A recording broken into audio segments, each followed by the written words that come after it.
Иван Иванов. Слава, вам не показалось, что маникюр – это работа Фешина, оставлен на промежуточной стадии в разбеленных тонах для последующей лессировки цвета? Но вы знаете, не показалось. Вообще, если вы видели живьем эту работу, я видел ее несколько раз. Ее привозили в Москву, тоже пару раз, по-моему. Теперь ее, наверное, не увидишь, потому что она продана на аукционе, по-моему, Кристис. Так вот, когда близко к ней подходишь, это какая-то удивительная штука. Портрет, сама голова, вклеен в холст, в большой холст. Может быть, сначала он написал портрет головы, остальное она показалась удачно, и он вклеил вот то, о чем вы говорите, наклеил на холст. Там отчетливо проступает этот квадратик вокруг головы, наклеенный. Я не заметил, чтобы Фешин пользовался техникой лессировки.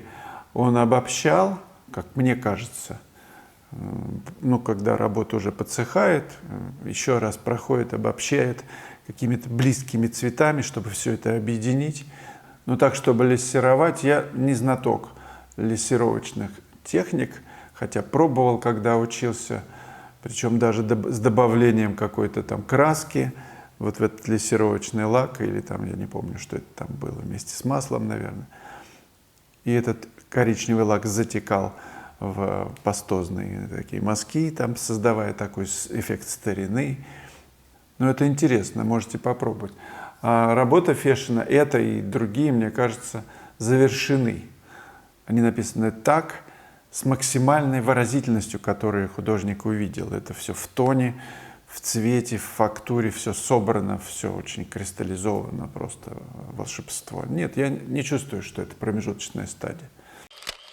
Варвара Долгова. Слава, вы в таверне в прошлом году тетечку за столом рисовали, со знаком вопроса. Да, рисовал в таверне, и солнце было, вот эту работу. Такое место красивое, с зонтиками теплыми, в сочетании контраста с холодным небом, теплотой зонтиков, меня очень сильно вот это привлекло, а не тетечка. Все остальное как часть пейзажа.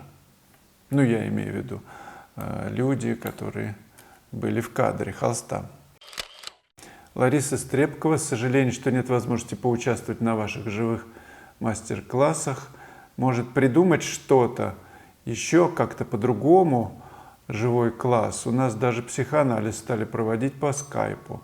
Спасибо. Спасибо, Лариса. Ну, кончится, я надеюсь, сложное время. Хотя не знаю, можно ли вообще будет ездить за границу. Занавес потихоньку опускается. Посмотрим. Ну, я для этого и сделал школу онлайн. Это, собственно, и есть живой класс, в который я записываю, либо специально делаю урок.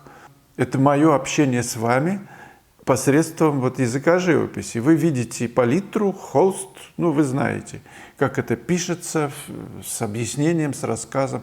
А как еще? Хорошо, будет по скайпу, то же самое же будет. Я буду писать, рассказывать. А так это все уже заснято, смонтировано, ничего лишнего. Мне представляется, что видеоуроки, которые в школе у меня есть, это очень такая хорошая схема подачи материала, где, мне кажется, все продумано. Если вы считаете, что нужно еще что-то, посоветуйте. Я открыт ко всему новому. Викторе, какие форматы картин наиболее продаваемые? Не знаю, не замерял по форматам.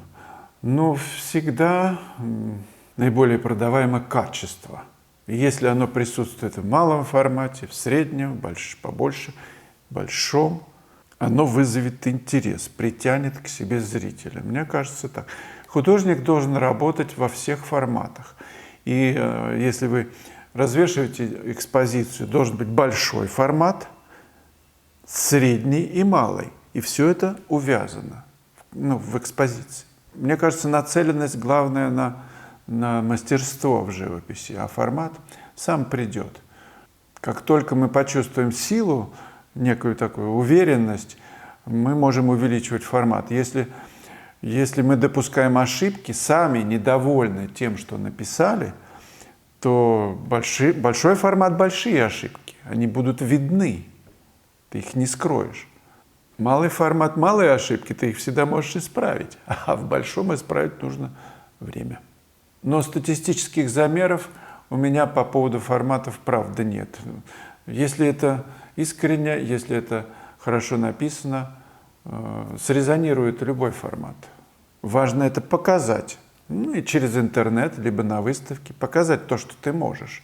И выставлять максимально разноплановую живопись, и в том числе и графику.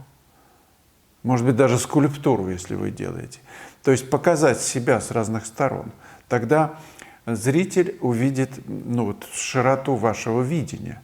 Вот это, по моему представлению, важно. И показывать себя нужно на персональных выставках. Тогда объемно ты себя показываешь. Если там 5 метров или 10 ты среди других прочих, ты проходишь незаметным в группе со всеми, как очередь идет куда-то, там в очереди не найдешь лицо нужное. Толпа на тротуаре людей идет. А если один человек стоит у столба, конечно, он привлекает внимание, тем более если с цветами.